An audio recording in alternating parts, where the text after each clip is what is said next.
É um prazer receber Yevgeny Kornichuk, o embaixador ucraniano em Israel. Embaixador, muito obrigada por estar aqui. É um prazer tê-lo no estúdio. Então, 4 anos exatamente desde que a invasão russa começou. Claro, Vladimir Putin, na época, chamou isso de uma operação especial. Qual é a sua percepção agora, neste momento? Muitos achavam que duraria algumas semanas, mas já se passaram 4 anos. Por quanto tempo mais a Ucrânia pode continuar lutando?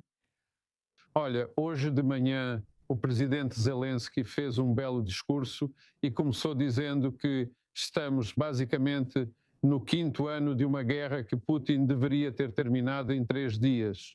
Então, 3 dias viraram uma eternidade para nós. Claramente, a cada ano estamos ficando muito mais fortes.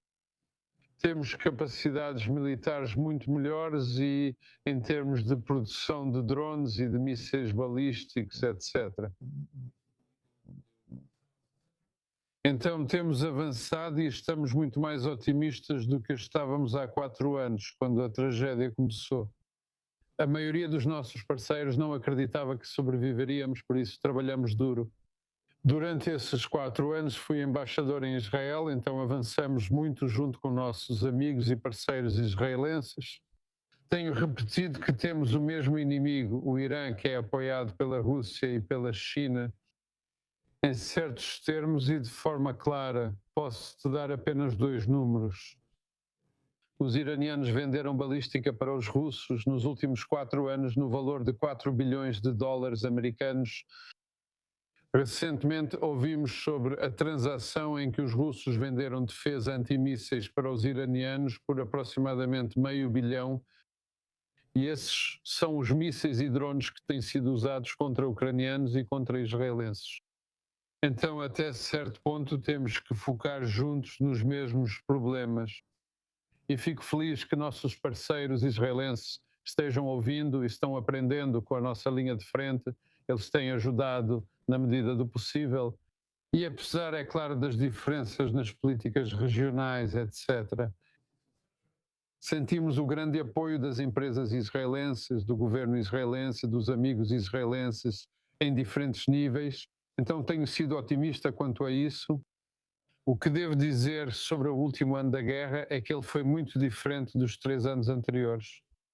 Porque durante 2025 o Sr. Pu não conseguiu conquistar muito na linha de frente, ele conquistou aproximadamente 0,6% do território ucraniano, perdendo milhares e dezenas de centenas de milhares de pessoas.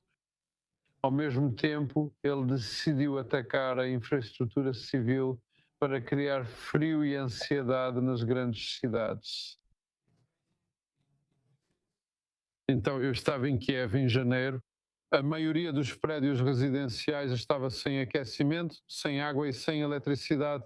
E é difícil entender como aquelas pessoas, especialmente os idosos ou mulheres com crianças pequenas, conseguiriam sobreviver em um inverno tão rigoroso como aquele que não víamos há muitos anos. Sem o básico, e claro, os voluntários e os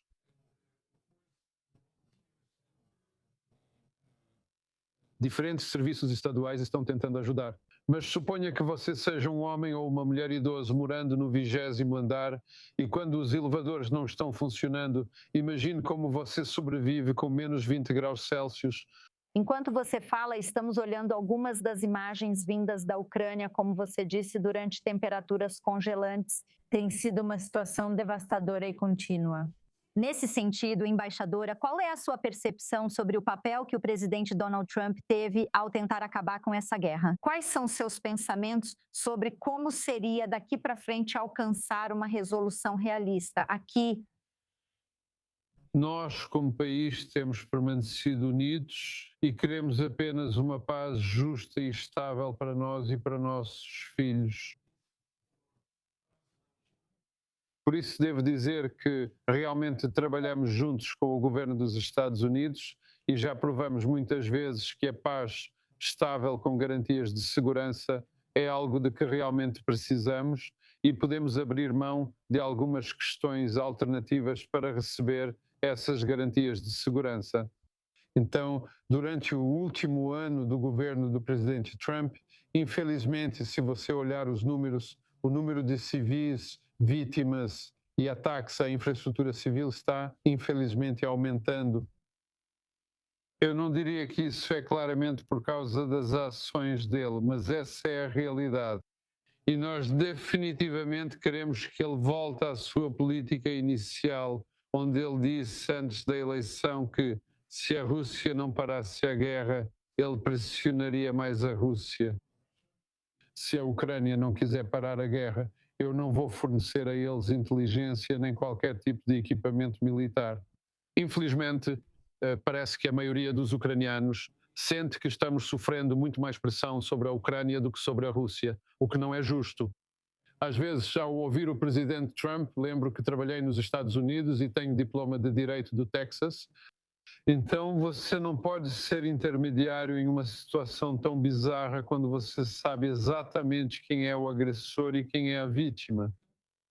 E às vezes, quando você ouve a administração dos Estados Unidos, você perde a noção de quem começou e quem está fazendo o que, é claro, é muito difícil de compreender.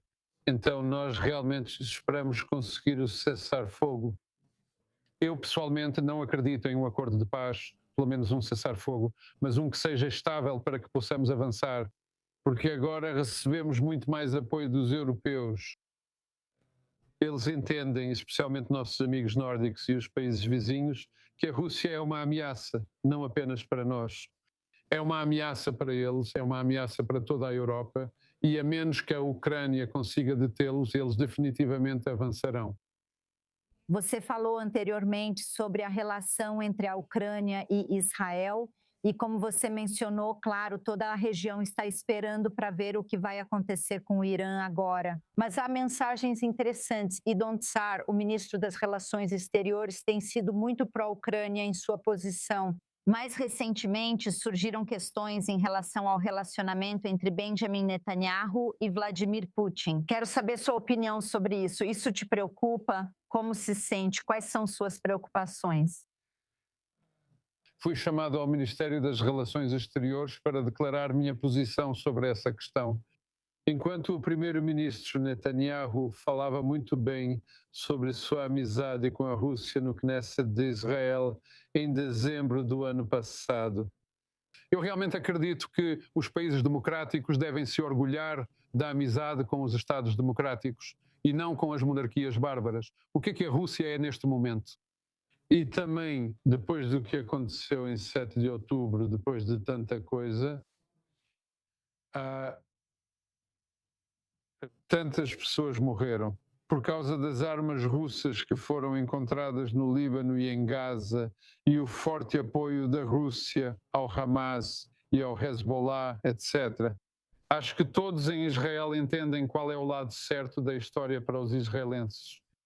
Então, devo dizer que agora estamos trabalhando muito mais próximos nas questões de segurança com o nosso equivalente israelense do que há 4 anos. Mas na guerra nunca é suficiente. Nós basicamente orientamos. Tsar, quando esteve em Kiev em agosto, anunciou o início do diálogo estratégico que Israel tem apenas com alguns países e que é muito importante para nós. Então eles estão interessados, claro, na ameaça do Irã. Nós estamos interessados na ameaça tanto do Irã quanto da Rússia. E nós realmente precisamos discutir as muitas questões relacionadas a isso.